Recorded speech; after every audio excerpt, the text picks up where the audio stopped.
तो अपन पढ़ रहे थे अणुकक्षक सिद्धांत। अणुकक्षक सिद्धांत के बारे में जानकारी प्राप्त की कि परमाणु कक्षक जो होते हैं, परमाणु कक्षक मिलकर के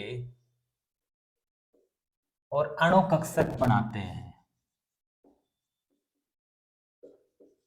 इसका मतलब ये हुआ कि एटॉमिक ऑर्बिटल्स मिक्स होकर के और मॉलिक्यूलर ऑर्बिटल्स का निर्माण करते हैं, जिसके बारे में अपन ने इससे पूर्व लेक्चर में पढ़ा। इसके बारे में अब अपन इसके एग्जांपल्स के बारे में चर्चा करेंगे कि एग्जांपल्स कौन कौन से हैं जिसके द्वारा अपन इजीली इसको समझ सकते हैं। तो अपन ने काफी एग्जांपल्स लिए थे। अब मैं लेता हूं B2 मॉलिक्यूल की, B2 अणु कि इस B2 अणु का बंध क्रम कितना होता है, या इसमें अयुग्मित इलेक्ट्रॉन कितने हैं, या इसके लिए अणु कक्षकों का एनर्जी डायग्राम किस प्रकार से अपन बनाते हैं। तो बोरॉन है, परमाणु क्रमांक एटॉमिक नंबर 5, तो electronic configuration 1s2 2s2 2p1 हो जाएगा, क्योंकि इसके पास 5 इलेक्ट्रॉन है, पर एटॉमिक नंबर 5 है। तो इसके 1s में 2 इलेक्ट्रॉन है। अब बात करें अपन, एक तो इसके पास 1s है, एक 2s है और एक 2p है, मतलब s और p दो उपकोष है इसके पास। अब अपन इसका एनर्जी डायग्राम बनाएं कि सबसे पहले बात करें अपन 1s की, ये 1s एक बोरोन एटम, और 1s में 2 इलेक्ट्रॉन है, तो अपन 2 इलेक्ट्रॉन भर देते हैं। ये दूसरा बोरोन एटम, ये दूसरा बोरोन एटम, ये इसका 1s, और इसमें भी 2 इलेक्ट्रॉन है। 2 बोरोन एटम मिलकर के B2 अणु बना रहे हैं। इसी प्रकार अब बात करें अपन 2s की, तो ये 2s ले लिया अपन ने। 2s में भी 2 इलेक्ट्रॉन है, ये रे 2 इलेक्ट्रॉन, तो ये 2 इलेक्ट्रॉन बढ़ दिए, इसमें भी 2 इलेक्ट्रॉन बढ़ देते हैं। 2p, इसमें 1 इलेक्ट्रॉन है, क्योंकि p उपकोष में 3 कक्षक होते हैं, px py और pz, तो अपन 3 कक्षक बना देते हैं, 1 2 3, और दूसरे बोरोन के भी 1 2 3 कक्षक, तो ये हो गया 2p, ये भी 2p। अब p उपकोष में 1 ही इलेक्ट्रॉन है, तो 1 इलेक्ट्रॉन भर देते हैं, इधर भी 1 इलेक्ट्रॉन भर देते हैं। अब ये तो हो गए एटॉमिक ऑर्बिटल्स, जिनकी एनर्जी इस प्रकार से अपन लिखते हैं। ये एटॉमिक ऑर्बिटल्स, ये दूसरे बोरोन एटम के एटॉमिक ऑर्बिटल्स। अब ये मिक्स होंगे, और मिक्स होकर के एक तो बनाते हैं BMO और एक बनाते हैं ABMO। तो ये तो हो गया BMO, जिसको अपन सिग्मा 1s कहते हैं, इसको सिग्मा स्टार 1s कह देंगे। इसी प्रकार ये भी एक तो बनाएंगे BMO, एक बना देंगे ABMO, तो ये तो सिग्मा 2s, और इसका नाम हो जाएगा सिग्मा स्टार 2s। इसी प्रकार जो p कक्षक है, ये भी 3 भागों में डिवाइड हो जाएंगे इस प्रकार से।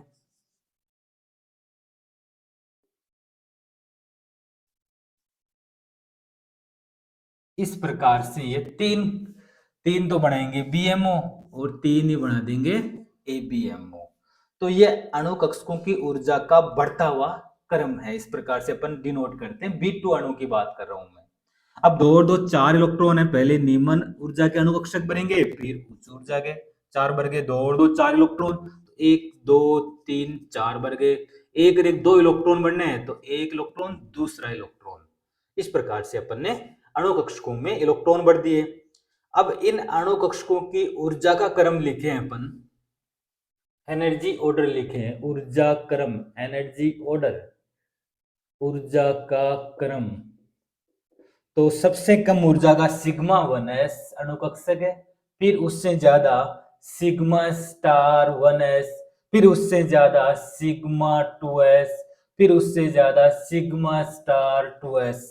अब जो ये पीक कोष के कक्षक है, जिसको कहते हैं पाई 2px, पाई 2py और सिग्मा 2pz, ये हो जाएगा pi star 2px, pi star 2py, sigma star 2pz। इस प्रकार से अपन डिनोट करते हैं इनको।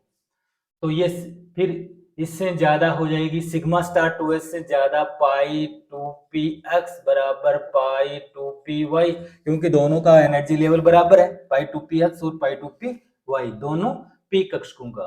फिर इससे ज्यादा सिग्मा 2pz, फिर इससे ज्यादा पाई स्टार 2px बराबर पाई स्टार 2py, और सबसे ज्यादा ऊर्जा का जो अणु कक्षक है वो सिग्मा स्टार 2pz है। क्लियर? अब बात करें अपन बंद क्रम, इसका बॉन्ड ऑर्डर कैसे निकालें? तो बंद क्रम बराबर होता है बंधित अणु कक्षकों में इलेक्ट्रॉन्स की संख्या माइनस विपरीत बंधित अणु कक्षकों में इलेक्ट्रॉन्स की संख्या, तो बीएमओ माइनस एबीएमओ बटा 2। इस फॉर्मूले की सहायता से अपन इजीली बंद क्रम कैलकुलेट कर सकते हैं। तो बीएमओ में कितने इलेक्ट्रॉन है? तो 2 और 2 4, 5 और 6, तो 6 इलेक्ट्रॉन है बीएमओ में। एबीएमओ में 2 और 2 4 इलेक्ट्रॉन, एबीएमओ में है 4, तो 6 माइनस 4/2, तो 2/2, इसका मतलब 1 बंद क्रम। इसका मतलब बोरॉन बोरॉन एटम के मध्य B2 अणु में एकल बंध पाया जाता है, सिंगल बॉन्ड होता है। It's clear? इसका मतलब B2 अणु का एग्जिस्टेंस है, B2 अणु बन सकता है क्योंकि इसका बंध क्रम 1 प्राप्त होता है। दूसरी इंपॉर्टेंट बात कि B2 अणु कक्षकों में अयुग्मित इलेक्ट्रॉन्स कितने हैं? तो अणु कक्षक की बात कर रहे हैं अपन, तो ये वाले हैं अणु कक्षक, ये जो हैं ये अणु कक्षक हैं। और इन अणु कक्षकों में ये भी पेयर्ड है, युग्मित है, युग्मित है, युग्मित है, ये एक रेख 2, मतलब 2 अयुग्मित इलेक्ट्रॉन है, 2 अनपेयर्ड इलेक्ट्रॉन है। तो 2 अयुग्मित इलेक्ट्रॉन होने के कारण इस अणु की नेचर कैसी हो गई? इस अणु की नेचर पैरामैग्नेटिक होती है, मतलब अनुचुंबकीय प्रकृति होती है। और जो मॉलिक्यूल्स की अनुचुंबकीय प्रकृति होती है वे रंग भी प्रदर्शित करती हैं। तो इसकी नेचर अनुचुंबकीय होती है, इसलिए ये रंग दर्शाता है। क्लियर? तो अब तीसरी इंपॉर्टेंट बात कि इस अणु कक्षकों के लिए होमो क्या होगा, और एक होता है एलयूएमओ लुमो। होमो का मतलब हाईएस्ट ऑक्यूपाइड मॉलिक्यूलर ऑर्बिटल, समझना इसको ध्यान से। होमो मतलब अणु कक्षक, अधिकतम ऊर्जा का अणु कक्षक जिसमें इलेक्ट्रॉन होते हैं वो होमो कहलाता है।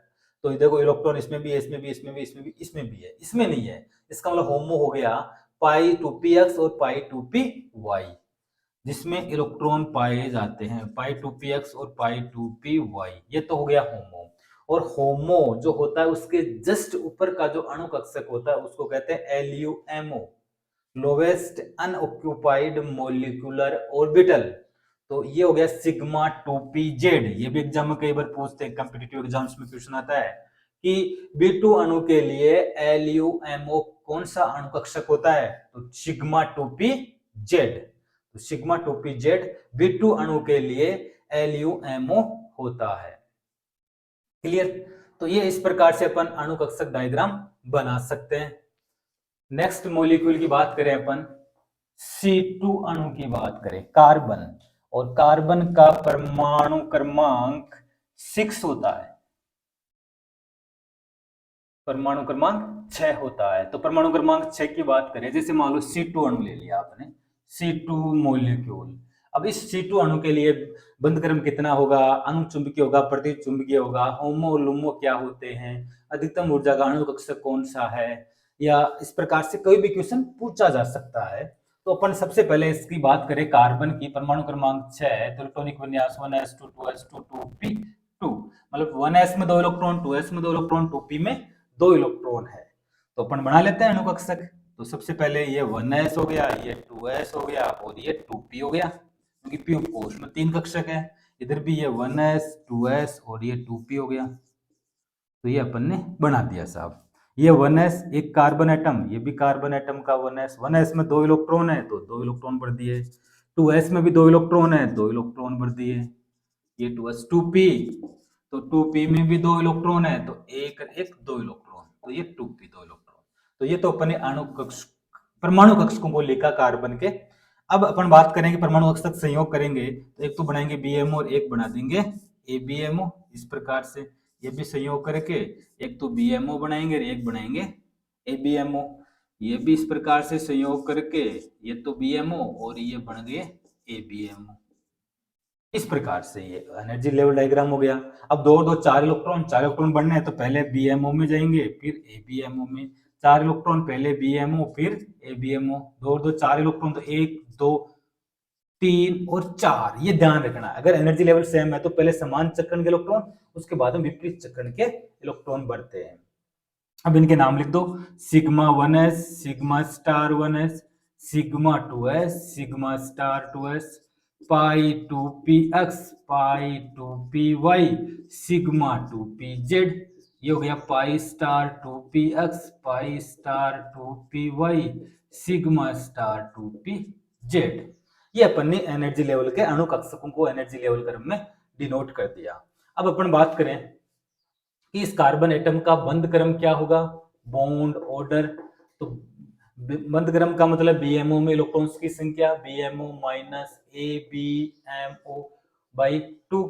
तो बीएमओ में कितने इलेक्ट्रॉन्स हैं, तो 2 और 2 4 और 4 8 इलेक्ट्रॉन, तो 8 माइनस एबीएमओ में 2 और 2 4 इलेक्ट्रॉन है, तो 8 माइनस 4/2, इसका मतलब आ गया 4/2, इसका मतलब 2। इसका मतलब कार्बन कार्बन अणु में C2 अणु की बात करें अपन केवल, तो कार्बन कार्बन के मध्य डबल बॉन्ड होता है, मतलब बंध क्रम 2 होते हैं। C2 अणु के लिए बंध क्रम का मान 2 होता है।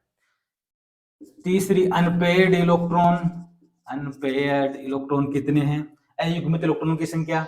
तो ये युग्मित युग्मित युग्मित ये भी दोनों युग्मित है, मतलब 0। अनपेयर्ड इलेक्ट्रॉनों की संख्या 0 है C2 अणु में, 0 है, इसका मतलब इसकी प्रकृति डायामैग्नेटिक होगी, अर्थात प्रतिचुंबकीय होता है। फिर इसके लिए होमो और लूमो, तो हाईएस्ट ऑक्यूपाइड मॉलिक्यूलर ऑर्बिटल ये रहा pi two p x, pi two p y. तो पाई टू पी एक्स और पाई टू पी वाई, ये हो गया होमो। और इससे जस्ट ऊपर का होता है लूमो, तो sigma two p Z, sigma two p Z. तो ये C2 अणु के लिए अपन इजीली क्या बना सकते हैं, एनर्जी लेवल डायग्राम बना सकते हैं। तो इस प्रकार से अपन डिनोट करते हैं। अब बात करें O2 अणु की, ऑक्सीजन मॉलिक्यूल की बात करें, तो O2 अणु के लिए ये O2 अणु और ऑक्सीजन अणु के लिए ऑक्सीजन का परमाणु क्रमांक 8, इलेक्ट्रॉनिक विन्यास 1s2 2s2 2p4 है। इसका मतलब इसमें 2s में, हाँ अब ये ध्यान रखना है अपन को कि ऑक्सीजन से नाइट्रोजन से ऊपर B2C2 N2 तक तो ठीक है, उसके बाद में विन्यास चेंज हो जाता है। कैसे, जैसे मैंने लिखा ये 1s, ये 2s और ये 2p, इसी प्रकार 1s 2s और 2p। तो ये तो 1s एक ऑक्सीजन एटम का, ये 2s और ये 2p। इसी प्रकार अपन इस इधर भी लिख देते हैं। तो ये ऑक्सीजन एटम है, 1s में 2 इलेक्ट्रॉन है, 2s में भी 2 है, 2p में 4 इलेक्ट्रॉन है, 1 2 3 और 4 इलेक्ट्रॉन। 1s में 2 है, 2s में भी 2 है, 2p में 1 2 3 और 4 इलेक्ट्रॉन है, ये अपन ने बढ़ दिया इलेक्ट्रॉन। अब 1s एक तो बनेगा BMO, एक बन जाएगा ABMO, 2s से एक तो BMO बन जाएगा और एक ABMO। इसी प्रकार इससे भी 3 तो BMO बनेंगे, 3 ही ABMO बनते हैं, इस प्रकार से। हाँ अब इसमें ध्यान देने योग्य बात यह है कि B2 C2 और N2 मतलब 14 इलेक्ट्रॉन तक, N2 तक का जो MOT डायग्राम होता है, अणुकक्षक डायग्राम होता है, उसमें इलेक्ट्रॉन्स इधर आएगा, ये दोनों अणुकक्षक नीचे आते हैं और ये वाला ऊपर आता है, बाकी एज इट इज है। तो ये डिफरेंस है। अब इलेक्ट्रॉन बढ़ देते हैं, 2 2 4 इलेक्ट्रॉन, तो 1 2 3 4, इसमें भी 4 इलेक्ट्रॉन, तो 1 2 3 4, इसमें भी 4 4 8 इलेक्ट्रॉन बढ़ने, तो 1 2 3 4 5 6 7 और 8 इलेक्ट्रॉन बढ़ दिए। अब अणुकक्ष में नाम लिख दो, sigma 1s, sigma star 1s, sigma 2s, sigma star 2s, sigma 2pz। फिर है पाई 2px, पाई 2py, pi star 2px, pi star 2py और सिग्मा स्टार 2pz। तो ये O2 मॉलिक्यूल का अणुकक्षक ऊर्जा लेवल डायग्राम हो गया। अब इस डायग्राम को ध्यान से देखने पर इसका बंध क्रम अपन बता सकते हैं कि BMO में कितने इलेक्ट्रॉन है, ABMO में इलेक्ट्रॉन बटा 2, BMO में 2 और 2 4 और 6, 2 और 2 4 2 6 10 इलेक्ट्रॉन हो गए टोटल, माइनस ABMO में 2 और 2 4 2 6 इलेक्ट्रॉन, तो बटा 2, तो इसका मतलब 4/2, इसका मतलब 2, इसका मतलब O2 अणु में ऑक्सीजन ऑक्सीजन एटम के मध्य 2 बंध होते हैं, मतलब बंध क्रम 2 होता है। तो इसका बॉन्ड ऑर्डर हो गया O2 मॉलिक्यूल के लिए 2 हो गया। अब इसके लिए अपन बात करें कि अयुग्मित इलेक्ट्रॉनों की संख्या, अनपेयर्ड इलेक्ट्रॉन, तो अपन को दे रहे एक रेख 2 इलेक्ट्रॉन है इसके पास। कौन कौन से अणु कक्षकों में है? पाई स्टार 2px और पाई स्टार 2py में पाए जाते हैं अयुग्मित इलेक्ट्रॉन। तो O2 में 2 अयुग्मित इलेक्ट्रॉन होते हैं, इसलिए इसकी प्रकृति पैरामैग्नेटिक होती है, अनुचुंबकीय प्रकृति होता है। O2 अणु की नेचर अनुचुंबकीय होती है। क्लियर? इसके लिए अपन बात करें होमो की, तो O2 अणु के लिए होमो हो जाएगा pi star 2px and pi star 2py। LUMO हो जाएगा सिग्मा स्टार 2pz। तो ये अपन इजीली बता सकते हैं। क्लियर? तो मेरे हिसाब से अणु कक्षक डायग्राम में H2 से लेकर के O2, F2, Na2 तक बना सकते हैं। तो ये जो इस प्रकार का जो डायग्राम स्केलेटल होता है, ये O2, F2, Ne2 जैसे मॉलिक्यूल्स के लिए इस प्रकार का एनर्जी लेवल डायग्राम। और इससे पहले N2 तक के लिए ये दोनों कक्षक यहाँ पे आते हैं और ये वाला अणु कक्षक ऊपर आ जाता है। बस इतना सा डिफरेंस है जो अपन को ध्यान में रखना है। क्लियर? तो थैंक यू।